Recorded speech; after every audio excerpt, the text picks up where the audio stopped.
Dick Rauscher here. Today we're going to be talking about Stony Hill Nugget Insights from the Wilderness number 275. This article is entitled Inflexible Tribal Thinking is a Weapon of Mass Destruction.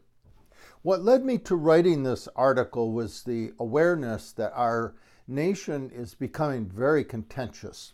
There's a lot of ideological rigidity, a lot of rigid belief systems, things, people are polarized in their points of view.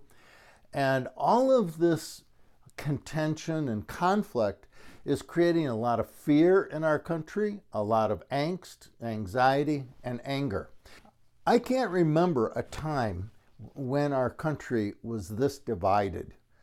Some people say you'd almost have to go back to the Civil War to find this level of division in our nation. And I find it very unsettling, as most people do, which is what led to this article, obviously.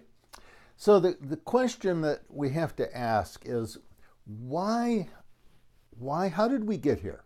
Why is there so much contention going on in our nation today?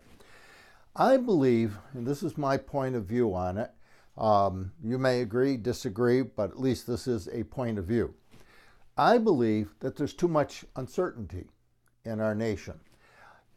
The future is not what it used to be, and we know that right into our bone marrow. We know it. Things are changing, and the future isn't as predictable as it would have been even 10 years ago or 5 years ago, okay? So what's happened is that we have tried to replace all of this uncertainty, which causes a lot of the fear and angst and anxiety, with certainty, right? Certainty is comforting. When we're positive, we know what is and what the truth is. Now we can relax, okay?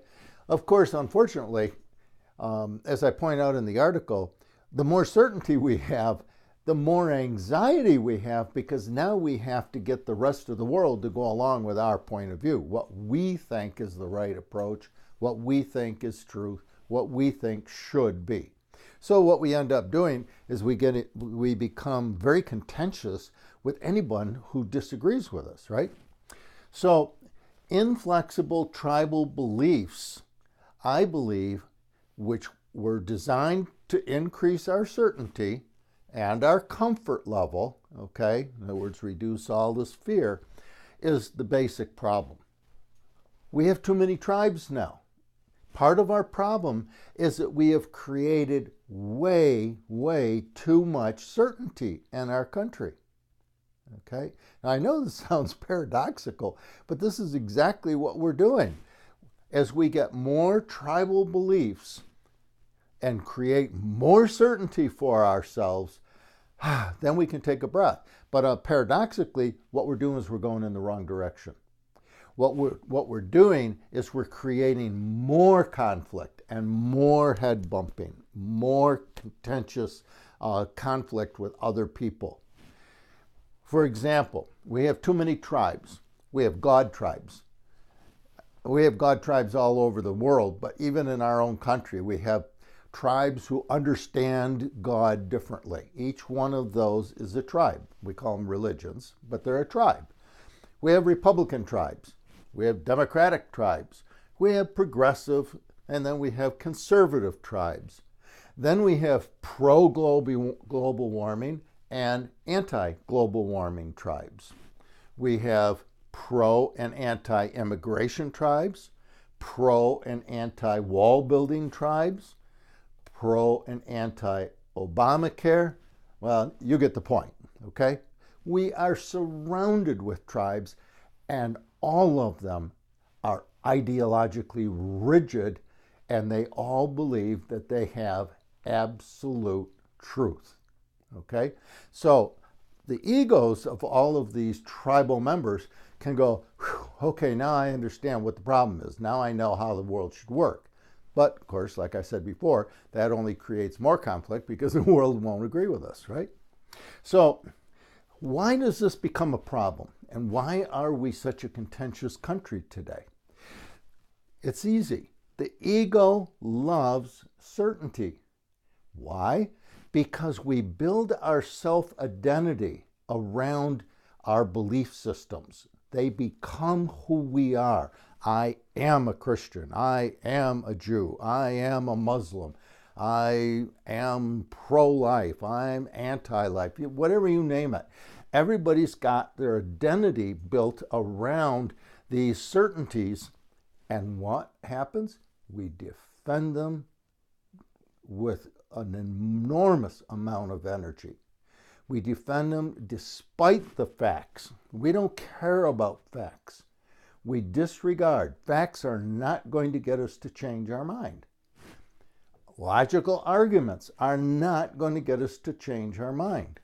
Scientific evidence is not going to get us to change our mind. Why?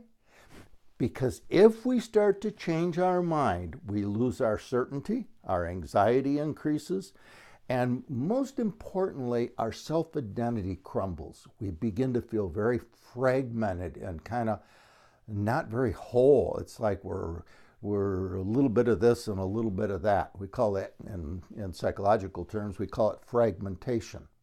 And it is very real, and it causes a great deal of anxiety. So our ego makes sure that we don't experience that. How do we do that? We maintain our belief systems, no matter what.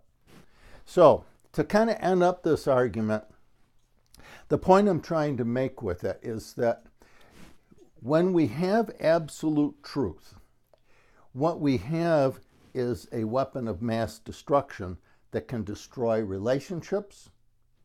It can, with friends, family, community, okay?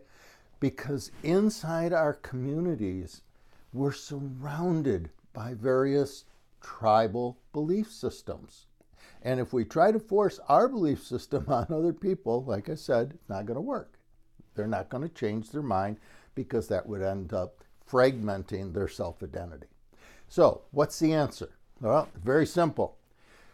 The goal that we should be searching for is understanding the other person's point of view before we give them our point of view, okay? Now, how do we do that? I find that really simple. It's the 100% rule. And it goes like this. Nobody is smart enough to be wrong 100% of the time, okay? Now, there's the flip side to that. Nobody is smart enough, and I mean nobody, is smart enough to be right 100% of the time, right? So the bottom line is we should be searching for the truth on both sides of the issue, and we do that before we offer our opinion, okay? Another way to say that is just reflecting back the other person's point of view isn't going to do it. It's not going to be enough.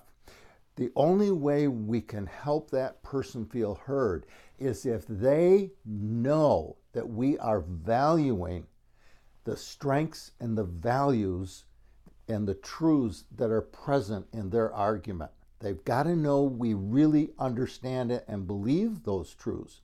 And how do we do that? Because nobody's smart enough to be right all the time or wrong all the time. So we know there are truths in their position. Our job is to find it. Make sure that the other person understands that we truly value their position. And then we can very gently, with a lot of humility, offer maybe a little bit of our thinking on it. Now, don't assume that they're going to suddenly become middle path thinkers. They won't. But at least it'll begin the dialogue. We'll begin to compromise maybe a little bit. We'll begin to hear the other person's point of view. And most importantly, we'll be honoring who they are. And if we could do that, then a lot of this contention will lead to compromise and lead to better paths forward. Right now, all we're doing is gridlocking. We're just bumping heads. Not going to work. I really encourage you to read it. If you have thoughts on it, give me some feedback. I love hearing from my readers. Okay, have a good week. We'll see you down the road.